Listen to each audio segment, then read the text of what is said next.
Yes, this is entertainment, but the hazards are real, we were all told, as doe-eyed adolescents silently gulping at WWE's cautionary video packages before, of course, pile-driving our siblings or choke-slamming the cat. It's a unique pursuit, is pro wrestling. On the one hand, it is absolutely not real at all, but on the other, it needs to appear as real as it possibly can, frequently excels when it's grounded in reality, and takes an often severe real-life toll on the men and women who make a living out of it. In fact, you can very easily make the argument that wrestling has never been more believable, more legitimate, more real than it is today.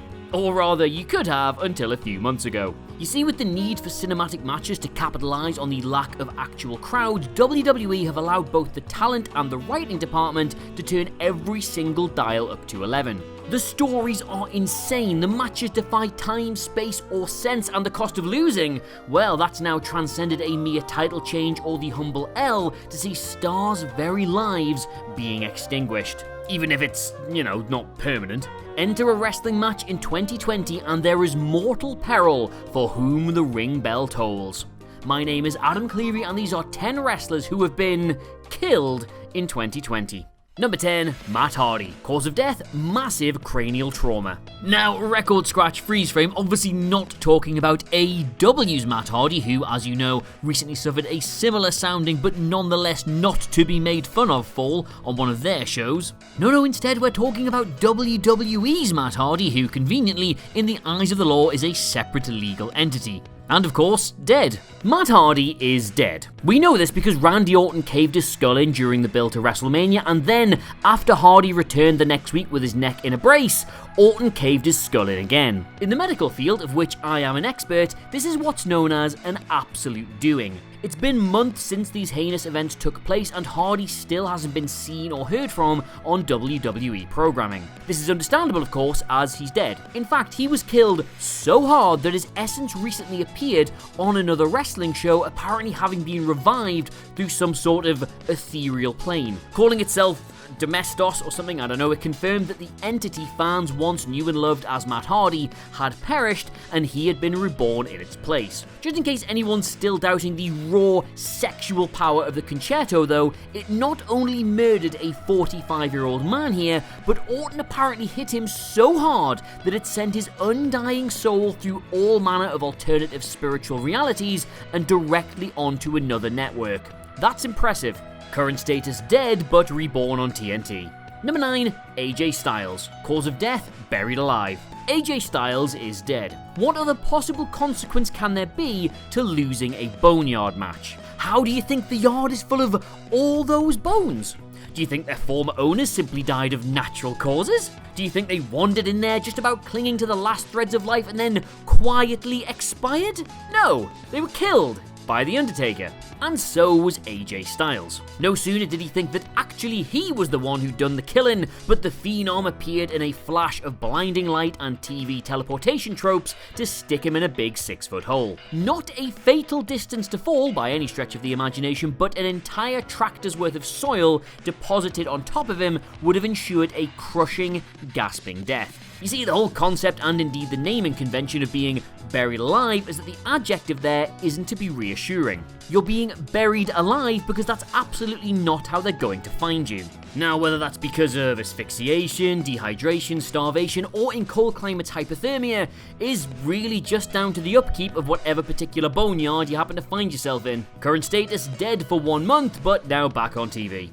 Number 8, Braun Strowman. Cause of death, drowned in mysterious bog. Braun Strowman is dead and Bray Wyatt might be too. Bit of a head scratcher this one actually, as we have to apply our highly complex medical reasoning to powers of the supernatural, but at the very least we know that Braun Strowman not only drowned, but drowned to death. Towards the culmination of his scientifically named Wyatt Swamp fight at the even more scientifically named horror show at Extreme Rules, Strowman submerged his opponent into the murky depths before saying, "It's over." However, as well as superhuman endurance, instant translocation, and the ability to trap his opponents into a cerebral dream world of their own horrors and insecurities, Wyatt apparently has gills. He reached up from the depths of the swamp to pull Strowman back under the water with him, and while the Fiend reappeared on the dock, Strowman wasn't seen from again. After a few minutes, fluid would have aspirated into his airways before he eventually lost consciousness. With oxygen unable to reach his vital organs, they begin to shut down before the stopping of the heart renders him medically dead. That's how it works. Current status, still dead, with Wyatt saying he's been reunited with his old family. Number 7, the SmackDown Hacker. Cause of death, deleted. The SmackDown Hacker is dead, and I'll even show you how they did it.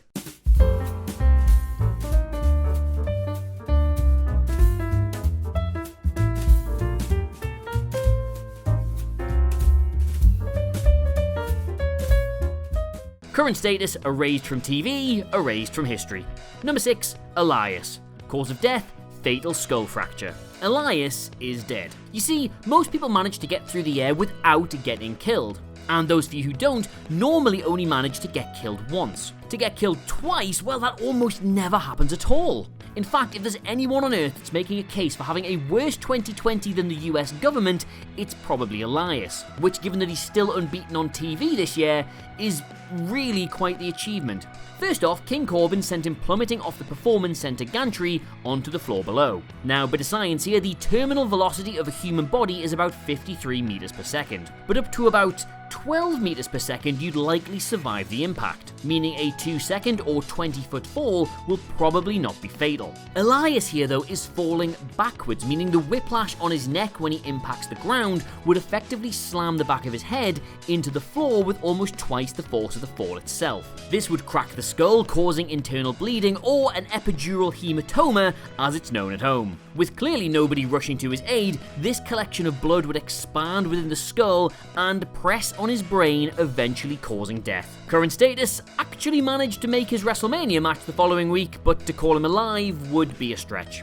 Number 5, Elias, hit and run. Yes, Elias is dead again. Now, okay, right, there might be a whole story about a pectoral muscle and a convenient way to write him off television, but just to reiterate the actual facts as WWE has presented them to us, Elias was hit by a car. Cars weigh nearly 3,000 pounds, and the one in question was travelling roughly 30 miles an hour, meaning that it hit him with the force of almost 24 metric tons, or just over 110 Big Shows. I actually worked that out. This can cause skull fractures, concussions, hemorrhages, intracranial swelling, hip fractures, pelvis fractures, abrasions, torn knee ligaments, and depending on the angle of impact, has the potential to break any single bone in the human body. Now, yes, while a lot of the force is absorbed by the rib cage, once you've broken enough ribs, the chest loses its structure and you start to take the force into the lungs and major organs. Now, if you rupture them, you can get stomach acid sploshing around the rest of your body, and if the bowel gets punctured, which sometimes happens, you've got your own waste exploding into the rest of your body. You really do not want that to happen, especially if you've just recently recovered from a fatal skull fracture as well. Current status dead because he was hit by a car.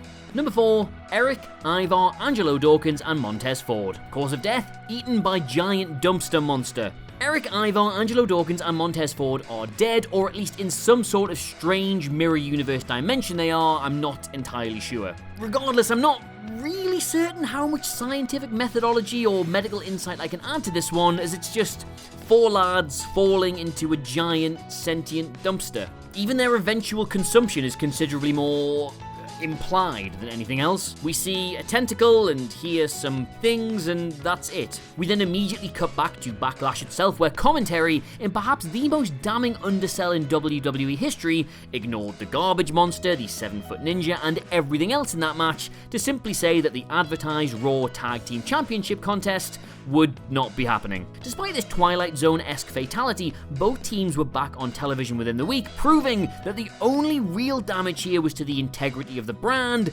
and the tag division itself, as opposed to the unlucky souls who'd fallen into murderous trash. Current status, they're alive, but cinematic matches as a concept are definitely dead. Number 3, The Thing in Rowan's Cage. Cause of death, crushed. The thing inside Eric Rowan's cage is dead, and by proxy, so is he. I'm just gonna rock you with one here. That whole what's in the cage mystery ran for almost 6 months. Yep, almost 6 entire months of your life. Early November 2019 when he started carrying it around everywhere, to the 2nd of March 2020 when he finally revealed it was just a spider. Not Hornswoggle like you thought, or Liv Morgan as was bizarrely suggested, a giant spider as real as my medical degree. But like all great reveals in WWE's storied history, the joy was short-lived. A mere week removed from this astounding hairy revelation, Drew McIntyre crushed the cage with the steel ring steps, and neither Rowan nor his spider were ever seen on TV again. Without getting too gross here, while many breeds of spider do have a toughened outer carapace to protect them from being crushed while they scuttle around on the floor, none are fully prepared for the meteoric force of 500 pounds raining down on them from on high. And yes, that is how much WWE has previously claimed those steps weigh. Current status, fully dead. Number 2, Rey Mysterio and Aleister Black. Cause of death, 85-foot fall. Rey Mysterio and Aleister Black are both dead, and at least one street cleaner in Stamford, Connecticut had the worst Monday of their entire lives. As already discussed, the terminal velocity of a human body is about 53 meters per second. Falling from the performance-centered TV gantry doesn't leave you the necessary distance to achieve this, but being thrown from the roof of the 8-story, 90-foot Titan Towers would get you a lot closer. Mercifully though, not close enough that you'd hit the ground with the required force to... ooh, how can I put this? Explode.